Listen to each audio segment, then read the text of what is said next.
உங்களுக்கு கடவுள் நம்பிக்கை இருக்குன்னு சொன்னால் தயவு செய்து ப்ரே பண்ணிக்கொள்ளுங்க.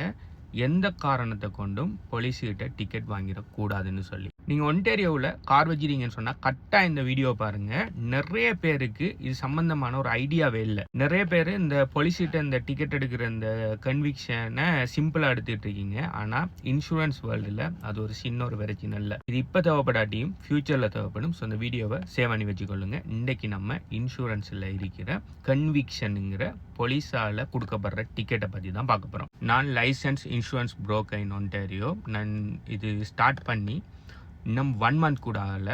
சோஃபா ஒரு 200 பேர் அப்படி கோட் செக் பண்ணியிருக்கிறேன். ஓகே, இப்படி கோட் செக் பண்ணக்குள்ள யாராவது வந்து அவங்கள்ட்ட லாஸ்ட் 3 yearsக்குள்ள கன்விக்ஷன் இருக்குன்னு சொன்னாங்கன்னு சொன்னால் I feel really bad about them. அதாவது அவங்களுக்கு அதுக்கு பிறகு அவங்க ஹை ரிஸ்க் டிரைவர் தான். நார்மலாக அநேகமான கம்பெனிஸ் அவங்க ஹை ரிஸ்க் டிரைவராக தான் பார்ப்பாங்க. முதலாவது நிறைய பேர் கன்விக்ஷன் என்னன்ற ஒரு ஐடியா ஒன்றும் இல்லை. கன்விக்ஷன் என்னன்னா போலீஸ் நிப்பாட்டி உங்களுக்கு டிக்கெட் தரது. அதாவது ஸ்பீட் லிமிட்டை விட ஃபாஸ்ட்டாக போகிறீங்க, போலீஸ் பிடிச்சிட்டாங்க, போலீஸ் டிக்கெட் தராங்க. அப்படி இல்லை ஸ்டாப் சைனில் 100% ஸ்டாப் பண்ணாமல் போட்டீங்க, போலீஸ் பிடிச்சாச்சு. அப்படி இல்லாட்டி கேர்லெஸ் டிரைவிங், அதாவது ஃபோனை பார்த்துட்டு அப்படி இப்படின்னு சொல்லி நீங்கள் வாகனத்தில் போடக்குள்ள அதையும் பிடிச்சிட்டாங்க. அதாவது நீங்கள் ஏதாவது ஒரு தப்பொண்டு செஞ்சு டிரைவிங்கில் ஏதாவது தப்பொண்டு செஞ்சு அதுக்கு போலீஸ் உங்களுக்கு டிக்கெட் தந்தால் அது கன்விக்ஷன். ஆனால் நீங்கள் டிரைவ் பண்ணிட்டு போகக்குள்ள கேமராவில் டிக்கெட் கிடைக்கும் தானே. ஓகே, ஸ்பீட் கேமராவில் டிக்கெட் கிடைக்கும். அப்படி இல்லைன்னு சொன்னால் ரெட் லைட் கேமராவில் டிக்கெட் கிடைச்சா அது பார்த்தீங்கன்னு சொன்னால் கன்விக்ஷன் இல்லை. என்ன சொன்னால் கேமரா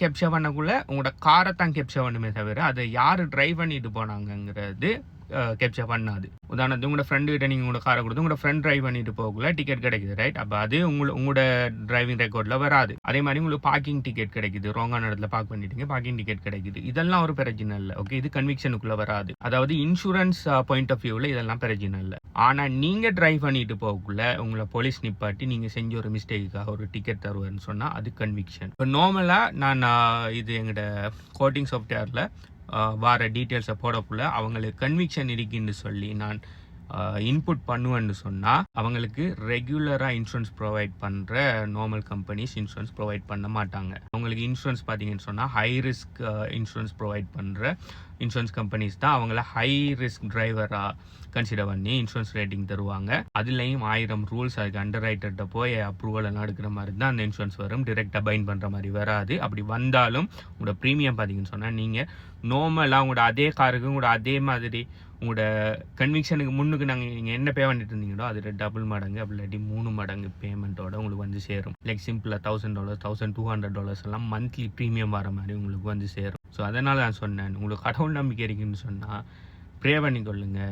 ஓகே, உங்களுக்கு போலீஸ் பிடிச்சிடக்கூடாதுன்னு சொல்லி. அப்படி போலீஸ் பிடிச்சி டிக்கெட் தந்தாலும் மேக்ஸிமம் உங்களோட பிள்ளை இல்லாமல் இருக்குன்னு சொன்னால் தயவு செய்து ஓகே ஒரு சின்ன டிக்கெட் தானே பே பண்ணி போட்டு போகணும்னு சொல்லி போட்டு பே பண்ணி போட்டு போய்த்திடாமல் உங்களோட சைடில் நியாயம் இருக்குன்னு சொன்னால் அதை கோர்ட்டுக்கு எடுத்துகிட்டு போய் இது செய்யுங்க, என்ன ஃபைட் பண்ணி அந்த டிக்கெட்டை கேன்சல் பண்ண இயலுமான்னு சொல்லி பாருங்கள். அந்த டிக்கெட் இருக்கும்னா 3 வருஷத்துக்கு உங்களை நீங்கள் ஹை ரிஸ்க் டிரைவர் தான். இன்சூரன்ஸுங்கிறது எதிர்காலத்தை ப்ரெடிக்ட் பண்ணி செய்கிற ஒரு விஷயம் உண்டு, ரைட்? இப்போ ஒரு தரம் இப்போ நீங்கள் கேர்லெஸ்ஸாக ட்ரைவ் பண்ணுவீங்கன்னு சொன்னால் இன்சூரன்ஸ் கம்பெனியோட பாயிண்ட் ஆஃப் வியூவில் நீங்கள் திரும்ப அந்த மிஸ்டேக்கை செய்வீங்கன்னு சொல்லி தான் அவங்க பார்ப்பாங்க. ஸோ நீங்கள் திரும்ப அந்த மிஸ்டேக்கை செய்யக்குள்ள திரும்ப உங்களுக்கு எக்ஸிடென்ட் பண்ணுறதுக்கான சான்ஸ் கூட. அதனால் இன்சூரன்ஸ் கிளைமுக்கு சான்ஸ் கூடங்கிறதால தான் இந்த ஹை ரேட். அதே மாதிரி நீங்கள் ஸ்பீடாக போயிட்டு டிக்கெட் எடுங்கன்னு சொன்னால் நீங்கள் ஃபியூச்சர்லேயும் ஸ்பீடாக ஓடுறதுக்கு சான்ஸ் இருக்குன்னு சொல்லி அந்த ப்ரெடிக்டபிலிட்டியை வச்சு தான் இப்படி உங்களை ஹை ரிஸ்க் டிரைவராக கோட் பண்ணுவாங்க. இந்த ஃபோட்டோவில் பாருங்கள் எதெல்லாம் கன்விக்ஷன் சொல்லி ஒரு உங்களோட கொப்பு உங்களுக்கு பிடிச்சி உங்களுக்கு ஸ்பீட் டிக்கெட், அடுத்த ஸ்டாப் சைனில் நிற்காமல் போகிறது, ரெட் லைட்டில் நிற்காமல் போகிறது, இதெல்லாம் போலீஸ் உங்களுக்கு டிக்கெட் தந்தால் இதெல்லாம் கன்விக்ஷனுக்குள்ளே வரும். அதே இது கேமராவில் வர டிக்கெட், பார்க்கிங் டிக்கெட் எல்லாம் பார்த்தீங்கன்னு சொன்னால் உங்களுக்கு கன்விக்ஷனுக்குள்ளே வராது. அப்படி கன்விக்ஷன் வந்தால் உங்களோட இன்சூரன்ஸ் ரேட் கூடும். நிறைய இன்சூரன்ஸ் கம்பெனி இன்சூரன்ஸ் தர மாட்டாங்க. உங்களோட ஆல்ரெடி வச்சிருக்கிற கம்பெனி சம்டைம்ஸ் இன்சூரன்ஸை கேன்சல் பண்ணுறதுக்கும் சான்ஸ் இருக்குது. ஸோ மேக்ஸிமம் கன்விக்ஷனை தவிர்த்து கொள்ளுங்க. இந்த வீடியோ உங்களுக்கு இப்போ தேவைப்படாட்டியும் ஃபியூச்சரில் தேவைப்படும். ஸோ சேவ் பண்ணி வச்சுக்கொள்ளுங்க. நான் ஒன்டாரியோவில் licensed insurance broker for PNC property and casualty. So உங்களுக்கு புது கார் ஒன்று அடிக்கிங்க அப்படி இல்லைன்னு சொன்னால் உங்களோட இன்சூரன்ஸ் இந்த 1 monthக்குள்ளே முடியுதுன்னு சொன்னால் நீங்கள் என்ன கான்டாக்ட் பண்ணலாம். 30+ கம்பெனிஸில் உங்களுக்கு ரேட் செக் பண்ணி பெஸ்ட்டான ரேட்டை நான் உங்களுக்கு ஆஃபர் பண்ணுவேன். ஸோ என்ன கான்டாக்ட் பண்ணுற டீட்டெயில்ஸ் வேணும்னு சொன்னால் என் நேமில் இருக்குது, என் பயோவில் இருக்குது. அப்படி இல்லைன்னு சொன்னால் டிரெக்ட் மெசேஜ் அனுப்பினாலும் ஆட்டோ ரிப்ளையாக வரும். நீங்கள் ஒன்டாரியோவில் இருப்பீங்கன்னு சொன்னால் எனக்கு டிரெக்ட் கால் எடுங்க, வாட்ஸ்அப் கால் எடுக்காதீங்க. வாட்ஸ்அப் கால்ஸ் மியூட்டட், டிரெக்ட் கால் எடுங்க. அப்படியே நான் கால் அண்ட் ஒர்க் பண்ணாட்டி வாட்ஸ்அப்பில் மெசேஜ் ஒன்று போட்டு வைங்க. நான் அதை பார்த்துட்டு உங்களுக்கு திரும்ப கால் பேக் பண்ணுவேன். Bye.